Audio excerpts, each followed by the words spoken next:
Hello, I'm Fast Lawyer with Oculus Rift Reviews. Today we're going to review and play MarineVerse Cup Yacht Racing, a free-to-play game on the Steam store for the HTC Vive, Valve Index, Oculus Rift, and Windows Mixed Reality. I actually got a free Steam key through the Steam Curator Connect program, but obviously that did not affect my review in any way, shape, or form, as this is a free game anyways, and I only played it after it was already released to the public for free. I wanted to see what this version is. It says alpha on the photo for the game, but it doesn't say alpha anywhere else. It is early access though. However, I can only review the game as is, so my review is for the full version now today, August 25th, 2019. There may be changes in the future, but for right now, this is the version that I am reviewing for you. This is a free-to-play game, and I think it's a really good free-to-play game. This is something that someone could charge you money for. It is high quality. I like the graphics.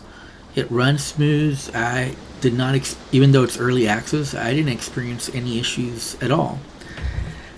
About the only criticisms I have of this title is that some of the interactions could be better, because a lot of the interactions are point and click, so you do lose some of the immersion from that, and the interactions, because they are point and click, don't always work the way that you want them to, so the interactions aren't the best, they're not realistic, and they're not always responsive in the way that you want.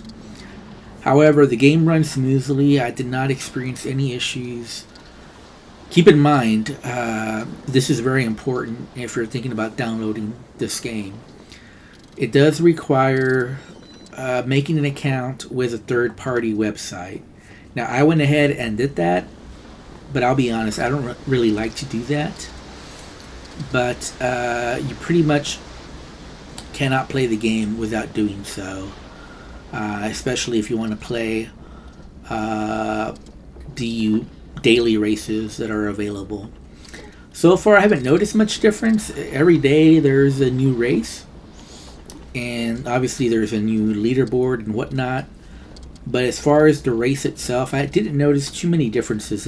They all look pretty much the same to me. I'm not sure if that's intentional or not, or if it's just in early going and early access, that's all we're getting. But basically, you're racing other online players. Obviously, it's not an online competition. They're pretty much ghosts of other players, so it basically has their times, and you compete against their times, although they are simulated in the race that you're in. I am not a sailing expert. I've been sailing maybe 2 to 3 times. I enjoyed it, but each time I was told exactly what to do, and I was just following orders. And there are some sailing terms you should be familiar with. Starboard, whole bunch of terms you should know, but that's not really explained in this game. In fact, probably the worst thing about this game, that nothing at all is explained. So you're pretty much left to your own devices, and let me tell you, it can be quite tricky to get your I almost hesitate to call it a yacht, but I guess that's exactly what it is, your yacht, to go around these markers.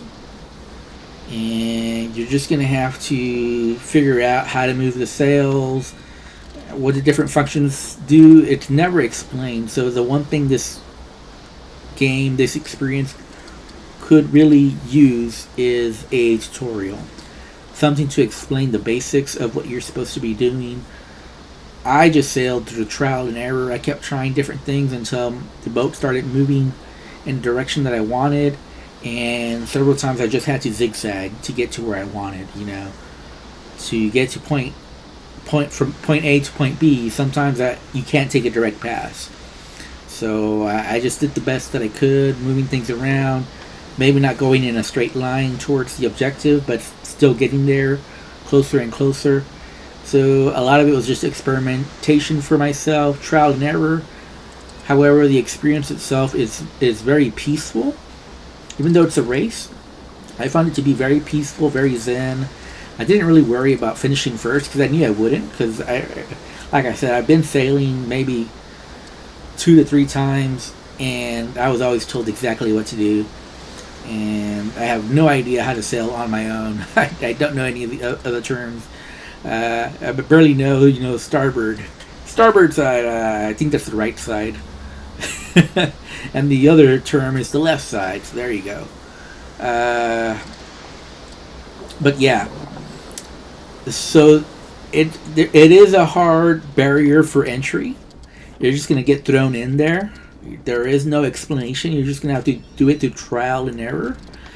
But the good news is there's not a whole lot to try and error. So it's not like there's only a few different things you can mess around with, and basically you can figure out, okay, this got me going a little bit faster, let me go in that direction.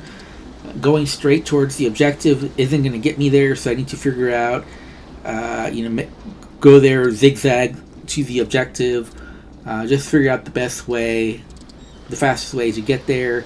And it really doesn't matter if you finish first. So if you take that attitude that you're just there to enjoy the sailing, the virtual sailing, I think you'll have a good time with this, and I highly do recommend this app. Even though I got a free Steam key to the Steam Curator Connect program, this is a free-to-play program anyway, so I highly recommend it. This is something that they could have charged for, but it's free-to-play. The only price is making an account, which some of you may not want to give out your email. If it's that, just make a burner email. That way you don't have to worry about your privacy. But yeah, this is a good experience. I just wish some of the interactions were more tactile, were more immersive, because a lot of the interactions are just point and click. As you see, you have that little laser pointer.